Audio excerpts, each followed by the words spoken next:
Hey guys, my name is Kevin Reiner, and I'm here to present a paper that I wrote from my effective communication class at Grace College of Divinity. And I happen to have written it on one of my favorite hobbies, hiking. And one of the popular phrases that you might hear on the trail, hiking your own hike. So stick with me if you would. I'd like to share this paper with you. Thanks.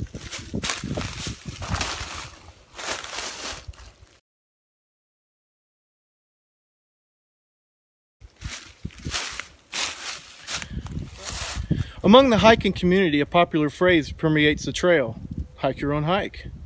Every hiker has a philosophy about how to prepare, pack, hike, and camp. At the foundation of any packing philosophy is determining comfort at the hiking level or comfort at the camping level.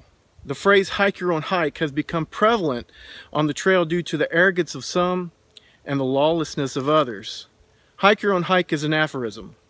Hikers debate its application since it varies in its absolute definition. The hiking community struggles to define whether hike your own hike has a universal application beneficial to the community or if it's personal declaration to enhance one's own hike. Although the origin of the statement is unknown and there are no documents to trace it back to, the statement has taken a life of its own within the hiking community. It's stated in various ways such as live your own life, mind your own business, control your destiny, but its universal meaning is travel your own journey and let others travel theirs. In other words, each person has an idea of the way life should be lived. The causative behaviors that have sparked the ideology of numerous choices in gear, clothing, food, and entertainment, along with the moral structures and personal traits. Hikers have varying philosophies for comfort and entertainment. Therefore, debate wages over whether habits should be personal or communal. This means trail habits have come into question, such as how loud radios should be, how far one goes when partying on the trail. Is it considered graffiti or art in the trail shelters? Or is it proper sanitation acceptable along the trail or in its designated areas?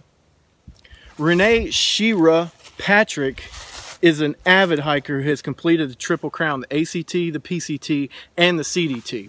And she addresses hike your own hike, the hike your own hike philosophy in her article by admitting that there are many different hiking styles on the long trails. She states this: hike your own hike is about tolerance. It's about recognizing our differences and being okay with that. Tolerating the differences of one another allows hikers to appreciate the diversity on the trail. It's what makes the trail beautiful, that it attracts people from all walks of life. With the number of hikers getting larger each year, the decisions have greater potential to affect other hikers, especially those in close proximity.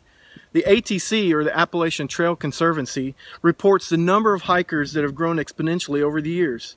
The reports show that from 2007 to 2013, the number of hikers jumped from 526 to 875 on the whole trail. Although hiking may be an individual sport, there lies a multi-layered leisure subculture or community where membership, identity, and status are shaped by the intersections of class, race, and gender. In other words, as the number of hikers grows, the potential grows for diversity to leak into the hiking community.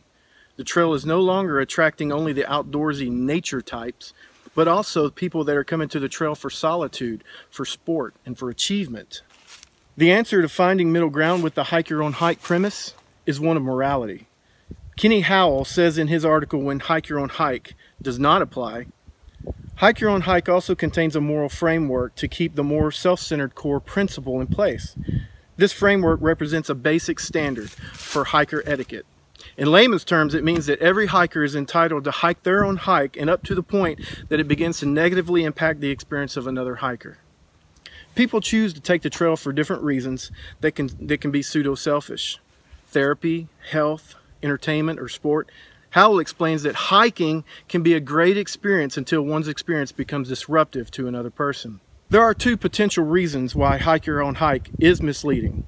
First, it gives license to those who want to enjoy their hike in the way they feel. In other words, there are no rules. Second, it suggests individual hikers to hike their own specific way, free from peer pressure from others. A hiker should feel comfortable to use their gear they want, walk as fast as they want, and be critiqued less by others. However, both of these should be filtered through the lens of community. When an individual steps foot on the trail, he or she immediately becomes part of a community of hikers, and every decision made will in some way affect other hikers. To be part of the community of any kind means there will always be limits on the individual freedoms.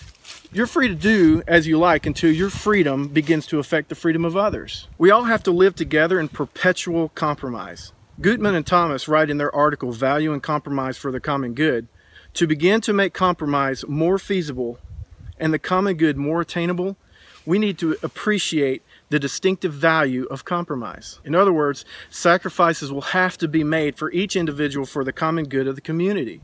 Without sacrifice, there will be disagreements and the possibility of unpleasant experiences on the trail. So I'd say, hike your own hike until it affects others. Thanks.